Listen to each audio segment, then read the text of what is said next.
இந்த புலிகளை பார்த்த உடனே என்னடா புலியையும் வரி குதிரையும் கிராஸ் பிரீட் பண்ணிட்டீங்களா அப்படின்னு தான் கேட்க தோணும். நம்ம இந்திய புலிகள் தான் இப்படி மாறிக்கிட்டு இருக்கு. அதாவது நம்ம இந்திய நாட்டு புலிகள் நம்ம கண்ணு முன்னாடியே பரிணாம வளர்ச்சி அடைஞ்சிக்கிட்டு இருக்கு.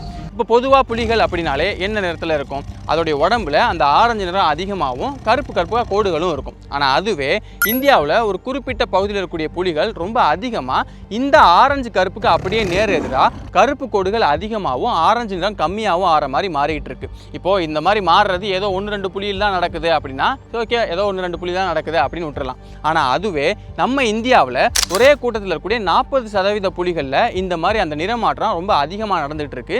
இது இன்னுமே அதிகமாயிட்டே தான் போகும் அப்படிங்கிற மாதிரி சொல்கிறாங்க. எதனால் நம்ம இந்திய புலிகளில் இந்த மாதிரி ஒரு மாற்றம் ஏற்படுது? இந்த மாற்றத்தை சரி பண்ணணும் அப்படிங்கிறதுக்காக நம்ம இந்திய அரசாங்கம் ஒரு முக்கியமான விஷயம் பண்ணலாம் அப்படின்னு முடிவு பண்ணிருக்காங்க. கடைசியாக எடுத்த சென்சஸ் வச்சு பார்க்கும்போது புலிகளோட எண்ணிக்கை உலகம் முழுக்கவே ஒட்டுமொத்தமாக ஒரு 5500 கிட்ட இருக்கும் அப்படிங்கிற மாதிரி தெரிய வருது. இதில் நான் ஏற்கனவே சொன்ன மாதிரி நம்ம இந்தியாவில் தான் அதிக அளவிலான புலிகள் இருக்குது. மொத்தம் ஒரு 3600க்கும் அதிகமான புலிகள் நம்ம இந்தியாவில் மட்டுமே இருக்குது. ஒரு காலத்தில் வேட்டையாடுறது, அதுக்கப்புறம் அதோட வாழ்விடங்களை அழிக்கிறது, இந்த மாதிரி நிறைய பிரச்சனைகளால் இந்த புலிகளோட எண்ணிக்கை ரொம்பவே கம்மியாகி புலிகள் கொஞ்ச நாளில் அழிஞ்சு போயிருப்பா அப்படிங்கிற அளவுக்கு அதோட எண்ணிக்கை குறைஞ்சிருச்சு. அதுக்கப்புறமா தான் இந்தியா உட்பட எல்லா நாடுகளுக்குமே இந்த புலிகள் எவ்வளோ முக்கியம் காட்டுக்கு அப்படிங்கிறது புரிய ஆரம்பிச்சு அதுக்கப்புறம் நிறைய விஷயங்கள் பண்ண ஆரம்பிக்கிறாங்க.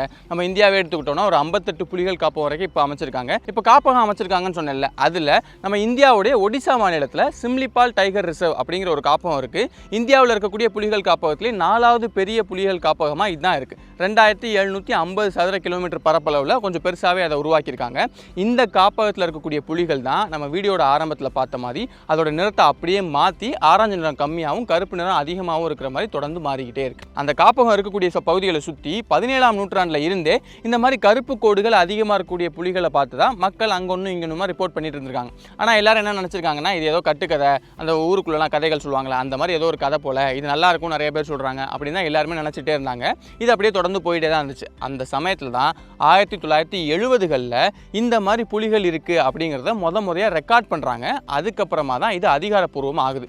இந்த மாதிரி ரெக்கார்ட் பண்ணப்போ மொதல் 2 புலிகள் தான் இந்த மாதிரி பார்த்துருக்காங்க. இப்போ 2 புலிகள் தானே அப்படின்னு நினச்சிட்டு இருந்த சமயத்தில் தான் அதுக்கப்புறமா தொடர்ந்து கண்காணிக்க தான் இன்னைக்கு தேதியில் அந்த சிம்லிபால் புலிகள் காப்பகத்தில் மட்டுமே 13 புலிகள் இந்த மாதிரி கருப்பு கோடுகள் அதிகமாக இருக்கிற மாதிரி மாறி இருக்கு அப்படிங்கிற மாதிரி தெரிய வருது. என்ன ஒரு 50 வருஷத்தில் 2 புலிகள்ங்கிறது 13 புலிகளாக இருக்குது. அப்போ ஒரு 11 புலிகள் தானே அதிகமாக இருக்குது. இதெல்லாம் ஒரு விஷயமா அப்படின்னு யோசிச்சிங்கன்னா, இப்போ இருக்கக்கூடிய 13 அப்படிங்கிற கணக்கு இப்போ உயிரோடு இருக்கக்கூடிய புலிகளோட எண்ணிக்கை தான். அதாவது ஒரு கூட்டத்தில் இருக்கக்கூடிய 40% புலிகள் இந்த மாதிரி மாறி இருக்குன்னா அப்போ அது காலப்போக்கில் மிகப்பெரிய சிக்கலை ஏற்படுத்தும் அப்படிங்கிற மாதிரி அவங்க கணிக்கிறாங்க.